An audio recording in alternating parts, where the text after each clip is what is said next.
The officer didn't even wait for the engine to go quiet before he was at the window. Declan Sauve had been driving the same stretch of Highway 17 between Sudbury and Sault Ste. Marie for 11 years. He knew every Tim Hortons, every OPP cruiser spot, every patch of gravel where the shoulder widened just enough to pull over safely. He knew which gas stations stayed open past midnight and which ones had bathroom codes taped to the counter. He was not a man who got nervous on this road, but when the lights came on behind him, blue and red strobing against the dark tree line at 10:47 on a Tuesday in November, something cold settled in his chest before he even touched the brake. He pulled over, clean signal on. Both hands visible on the wheel when the officer reached the window. The officer's name tag read Greer. He was perhaps 35, built like someone who had played junior hockey and never quite let that identity go. He had the flashlight out before Declan had rolled the window all the way down, and he was already shining it into the back seat, into the cargo area, sweeping it across the interior of Declan's truck like he was looking for something he had already decided was there: license and registration. Not a question, not a greeting. Declan reached slowly for the glove box. Of course. Can I ask the reason for the stop? You were drifting. Declan had not been drifting. The road was empty, the pavement dry, and he had been doing 103 in a 100 zone, because he always did 103. But he said nothing about that. He handed over his documents. Greer looked at them for a long time. Longer than a license and registration required. He looked at Declan's face, looked at the documents again, looked at the truck, a black F-350, newer, clean, loaded, and something shifted in his expression. Not suspicion exactly, more like confirmation of something he had already assumed before he even got out of his cruiser. Step out of the vehicle, please. Am I being detained? Step out. Declan stepped out. He was 31 years old, 6 feet even, wearing a gray Arc'teryx jacket and work pants with dried mud on the knees from a site visit earlier that day. He kept his hands loose at his sides. He breathed steadily. His grandmother had told him once that the most powerful thing a person could do in an unfair moment was to refuse to give it the reaction it was looking for. He thought about that now.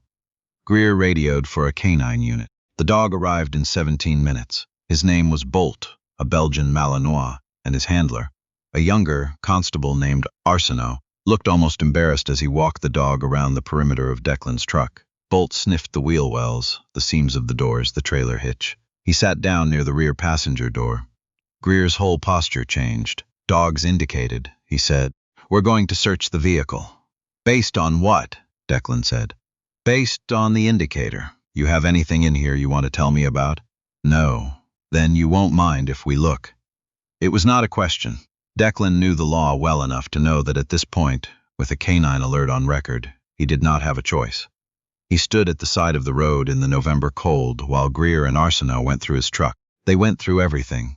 The gym bag in the back seat, a spare set of clothes, a toothbrush, a worn copy of a project management textbook with sticky notes bristling from every chapter, the cooler with 2 sandwiches and a Gatorade from a rest stop outside Espanola, the storage bin behind the rear seat which held a set of jumper cables, a tow strap, a first aid kit, and a bright orange emergency bag that Declan kept there because he drove this highway in all seasons, and he had once spent 4 hours in a ditch during a January blizzard before anyone stopped.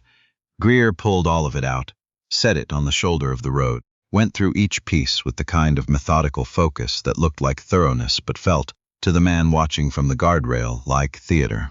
Then Greer reached the back of the truck bed. There was a hard-sided Pelican case bolted to the floor of the bed, the kind with a combination lock on the latches. Industrial gray, scuffed from use. It was not small. Greer looked at it. Looked at Declan. Open it. That requires a key and a code. Open it! Declan said quietly. You want to tell me what you expect to find? Greer said nothing. He had the look of a man who had already written the ending to a story and was just waiting for reality to catch up. Declan walked to the truck bed. He pulled a key from the ring on his belt, unlocked the first mechanism, then turned the combination dials slowly, deliberately, 3 turns. 4. The latches released with a sound like a firearm being racked in the cold air. He lifted the lid. Greer leaned in with his flashlight. The inside of the case was foam-lined and partitioned. In the left partition, there were rolled architectural drawings, blueprints, marked in the margins in red pen. In the center partition, there was a laptop in a padded sleeve, several USB drives labeled in masking tape, and a portable hard drive. In the right partition, laid flat against the foam, was a laminated credential badge on a lanyard, federal logo, property of the Department of National Defense, and beside it a challenge coin, the kind given only within specific units of the Canadian Armed Forces, and beneath that, folded but unmistakable, a letter on official letterhead from the Chief of the Defense Staff, addressed to Declan Sauve by rank. Greer's flashlight held on the badge for a long time. Then it moved to the letter, then it stayed there. Declan had joined the Army at 19. He had gone in through the regular officer training plan, done his degree, and spent the following 8 years in the combat engineer trade before transitioning to his current role as a civilian contractor working on infrastructure assessments for DND, Department of National Defense, facilities across northern Ontario. His work took him to remote sites, to aging facilities that hadn't been properly evaluated since the 80s, to bases that existed on maps most civilians had never seen. He drove his own truck because the work required flexibility, required arriving at odd hours, required carrying equipment that wasn't always easy to explain to someone who had never been inside a federal procurement process. He was not a soldier anymore. But he had been, and the things in that case, the badge, the coin, the letter, were not decorations. They were the residue of a life spent doing exactly what his country had asked of him, in places and conditions that Greer, standing on the shoulder of Highway 17 with his flashlight aimed at a folded letter, could not have imagined. Greer straightened up. He did not say anything for a moment. Arsenault, the younger constable, had been standing back. He had watched the whole thing. He looked at the case, at Greer, at Declan standing with his hands at his sides and his face entirely still. Arsenault looked like a man doing a calculation he had not expected to need to do tonight. "What exactly is your role?" Greer finally said. His voice had changed. Not apologetic, not humble, but smaller. "Federal contractor, DND infrastructure. I have the full documentation in the glove box if you need it. I offered it at the beginning of the stop." Greer did not respond to that. "The blueprints are for a site I was assessing today in Elliott Lake," Declan continued. "The hard drive has encrypted assessment data. The badge is current. The letter is from 18 months ago, but it's the most recent correspondence I carry because it specifies my clearance level and access authorization." "And the coin?" Declan looked at the challenge coin for a moment. It was gold and black, worn smooth on one side from years of being handled. "That's personal," he said. There was a long silence. The highway was empty in both directions. The wind off the tree line moved through the dead grass at the edge of the shoulder. Somewhere in the dark, a truck rolled past on the opposite lane and its headlights swept across all three of them. Declan standing by the open truck bed, Arsenault hanging back, and Greer holding a flashlight over a federal credential he had clearly not expected to find. "You're free to go," Greer said. "I'd like everything returned to where it was." Another pause. "Constable Arsenault will assist with." "I'd like everything returned to where it was," Declan said again, by the officer who removed it. Greer repacked the truck. He did it without speaking. Declan watched him do it and said nothing. Arsenault stood at a slight distance, close enough to be present, far enough to not be part of what was happening between the other two men. When it was done, Greer handed back the license and registration. "The stop was," he began. "I know what the stop was," Declan said. He got back in his truck. Declan did not call anyone that night. He drove the remaining 2 hours to Sault Ste. Marie, checked into a Best Western near the waterfront, ordered room service that he barely touched, and sat at the small table by the window, looking out at the dark water of St. Mary's River. He thought about what his grandmother had said. He thought about being 19 and shipping out for the first time. The feeling of the kit bag on his back, the smell of the airport terminal at 5 in the morning. He thought about all the places he had been where people had pointed weapons at him, for real, and how none of those moments had made him feel quite as tired as standing on the shoulder of a Canadian highway while a stranger went through his belongings, looking for something he already believed was there.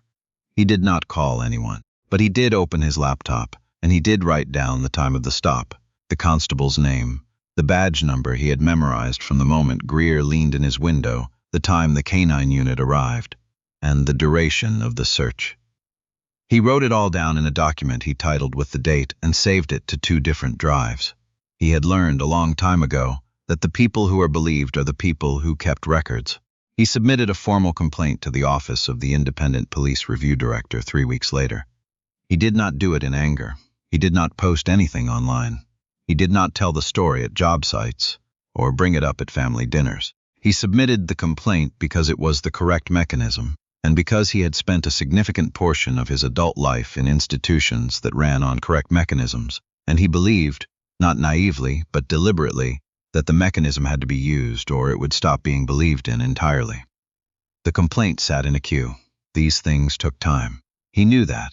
What he had not anticipated was Arsenault. Constable Robert Arsenault filed his own report 6 days after the stop, an internal report submitted through the OPP's own channels. In it, he documented the stop in detail, including his assessment that the canine indication had been ambiguous. Bolt had sat down near the door, but the alert had not been what Arsenault considered a definitive signal, and he had noted that in his handler's log at the time, though Greer had proceeded as though it were conclusive, Arsenault noted the lack of a clear, articulable reason for the initial stop beyond drifting, which he stated he had not personally observed. He noted that the search had produced no controlled substances, no weapons, and no evidence of any offense. He noted the credential badge, the DND letter, and the clearance level it described. He noted the way Greer had looked at the truck before he had looked at the license. The internal report was not public. Declan did not know it existed for some time, but it existed, and the people reviewing his complaint knew it existed, and that changed the weight of everything. The OPP divisional review concluded 4 months later. Declan received a letter, formal and measured in the way that institutional language always was, informing him that the stop had been found to lack sufficient grounds, that the canine deployment had been assessed as procedurally premature, and that Constable Greer had been issued a formal reprimand and assigned to a mandatory professional standards review. The letter did not use the word profiling. These letters rarely did, but it said what it said, and what it said was enough. There was no press release. There was no moment of public vindication. There was a letter, and a number Declan could call if he had questions, and a reference case file that would be attached to Greer's personnel record for a period of no less than 5 years. Declan read the letter twice. He set it down on the kitchen table of his apartment in Sudbury. A small place, functional, with books on every flat surface and a framed aerial photograph of a remote lake he had visited once and never forgotten. He made himself a coffee, stood at the window looking at the parking lot below, and thought about Arsenault filing that report. He thought about what that had cost a young constable, what it would cost in the years of shared spaces and shared shifts and the particular silence that fell between officers when one of them had done what Arsenault had done. He thought about his grandmother again. He thought about being told that you could not control what was unfair. You could only control what you did with the record of it. Months passed. Declan continued the contract work. He drove the same stretches of highway he had always driven, past the same Tim Hortons, the same pull-offs, the same dark tree lines at night. He did not change his route. He did not change his hours. He did not begin putting his federal badge on the dashboard where it could be seen through the window, though he understood the impulse. He had thought about it, in the weeks after the stop, the idea of making himself visible in advance, of preemptively proving something to strangers before they could assume it. He had decided against it. He was not interested in performing his credentials for people who hadn't earned the right to require them. He carried the badge because his work required it. He carried the challenge coin because it mattered to him in a way that had nothing to do with anyone else. He drove with both hands on the wheel, and his license in his wallet and his integrity intact, because that was what he had always done, and he was not going to change that because of one man with a flashlight and a set of assumptions on a cold Tuesday night. The work continued, a facility near Kapuskasing, a site visit outside Thunder Bay, an assessment in Wawa that required 3 days and left him smelling like diesel and lake water. He wrote his reports, submitted his findings, drove the long, empty roads home in the dark. He heard about Constable Arsenault one more time, almost a year later. Not officially, through a mutual acquaintance, the kind of loose connection that exists in small northern Ontario networks, where everyone has worked with everyone at some point. Arsenault had put in for a transfer to a different detachment, There had been, the acquaintance said carefully, some friction at his current posting. He had transferred anyway. He was working in a community that, by all accounts, was glad to have him. Declan thought about that for a while, about what it meant to do the right thing inside an institution that had not yet fully decided it wanted the right thing done, about how lonely that kind of honesty could be, and how necessary. He thought about sending something, a letter maybe, or just a message. He did not have Arsenault's contact information. He did not pursue it. There was a way in which some things were best left as they were, as an act complete in itself, not requiring acknowledgement, not waiting on gratitude to become real. Arsenault had done what he had done. The record existed. That was enough. There is a particular kind of person who drives the highways of northern Ontario in all seasons. They know what a whiteout feels like at 70 kilometers an hour. They know how to read black ice by the particular way headlights sit on the road surface. They carry emergency kits not because someone told them to, but because they have been cold enough, long enough, far enough from help, to understand that the road does not know who you are and does not care. Declan Sauve was that kind of person. He had always been that kind of person. Nothing that happened on a Tuesday night in November had changed that. Because it was not the kind of thing that could be changed by a flashlight and an assumption, and 17 minutes of waiting in the cold. What it had done, what it had added, was a document saved to 2 drives, a complaint filed through the correct mechanism, and 1 constable's report attached to a personnel file somewhere in the administrative machinery of a provincial institution, slowly, imperfectly, necessarily trying to be better than it had been. That was not nothing.